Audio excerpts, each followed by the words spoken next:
Cabinet મંત્રી બળવંતસિંહ રાજપૂતના અધ્યક્ષસ્થાને મોદી સરકારના 11 વર્ષ નિમિત્તે સંકલ્પથી સિદ્ધિ પત્રકાર પરિષદ યોજાઈ હતી। સંકલ્પથી સિદ્ધિ સુધી મોદી સરકારના 11 વર્ષ વિષયના અનુસંધાને પાલનપુર ખાતે ગુજરાત રાજ્ય કેબિનેટ મંત્રી બળવંતસિંહ રાજપૂત, ભાજપ જિલ્લા પ્રમુખ કીર્તિસિંહ વાઘેલા અને માંડવી ધારાસભ્ય અનિરુદ્ધભાઈ દવેની અધ્યક્ષતામાં પત્રકાર પરિષદ યોજવામાં આવી હતી, જેમાં પત્રકારોને સંબોધતા અધ્યક્ષ સ્થાનથી મંત્રી બળવંતસિંહ રાજપૂતે જણાવેલ કે વડાપ્રધાન નરેન્દ્ર મોદીના નેતૃત્વમાં વિકાસ અને વિરાસતના પથ પર ભારતે આગેકૂચ કરી છે। પીએમ મોદીના 11 વર્ષમાં ગુજરાતે બેમિસાલ પ્રગતિ કરી છે।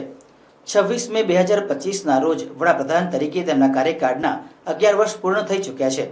મોદી સરકારના સફળ 11 વર્ષ સેવા, સુશાસન અને ગરીબ કલ્યાણને સમર્પિત રહ્યા છે।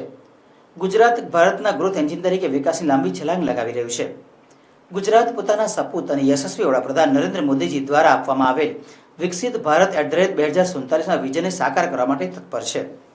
આ કાર્યક્રમમાં પ્રદેશ ભાજપ પ્રભારી બનાસકાંઠા જયંતિભાઈ કાવડિયા, પાલનપુર ધારાસભ્ય અનિકેતભાઈ ઠાકર, વાવ ધારાસભ્ય સ્વરૂપજી ઠાકોર, જિલ્લા મહામંત્રી કનુભાઈ વ્યાસ, સંજયભાઈ બ્રહ્મભટ્ટ, શ્રેયાંશભાઈ પ્રજાપતિ સાથે મોટી સંખ્યામાં જિલ્લાના પત્રકારો ઉપસ્થિત રહ્યા હતા।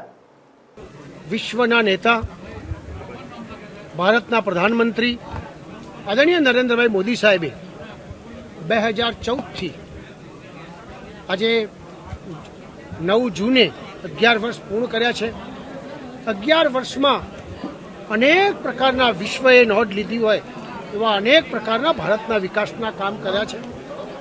આજે સ્વર્ગસ્થ જવાહરલાલ નહેરુજી હતા, એમને 18 વર્ષ શાસન કર્યું હતું। સ્વર્ગસ્થ વડાપ્રધાન ઇન્દિરા ગાંધીજી હતા, એમને 16 વર્ષ કર્યું હતું। અને આજે પ્રધાનમંત્રી નરેન્દ્રભાઈ મોદી સાહેબે 11 વર્ષ કર્યું છે। આપણે તુલના કરીએ કે 1947થી આપણો દેશ આઝાદ થયો, 2014 સુધી શું પરિસ્થિતિનું નિર્માણ હતું અને 11 વર્ષમાં શું અનેક સિદ્ધિઓ કરી તો કદાચ કલ્પના ના આવે એ પ્રકારની વ્યવસ્થા આજે સમગ્ર ભારતમાં થઈ છે, જેની વિશ્વએ નોંધ લીધી છે। આજે ઇકોનોમીની દ્રષ્ટિએ 11મા સ્થાને આપણે હતા અને આજે આપણે ગૌરવ સાથે કહી શકાય કે વિશ્વમાં ચોથી મહાસત્તા આપણે બન્યા છીએ અને 2030 સુધીમાં ત્રીજી મહાસત્તા બનવા જઈ શકીએ એ પ્રકારની વ્યવસ્થા આજે ભારત સરકારે કરી છે। આજે માત્ર એક જણનો નહીં, સમગ્ર 140 કરોડનો સમતોલ વિકાસ થાય એ પ્રકારની વ્યવસ્થા કરી છે। 25 કરોડથી વધારે ગરીબી રેખાથી બહાર લોકો આવ્યા છે।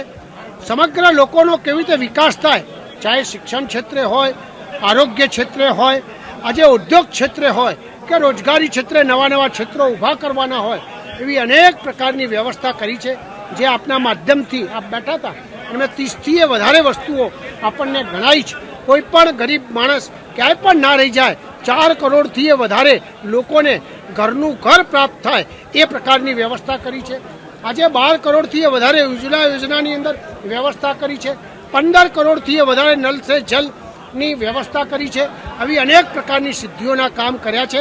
એ બાબતની આજે અહીં આગળ મિટિંગ હતી। તમામ જે બુદ્ધિજીવી લોકો છે એ બધા જ લોકો આજે આગળ ઉપસ્થિત છે।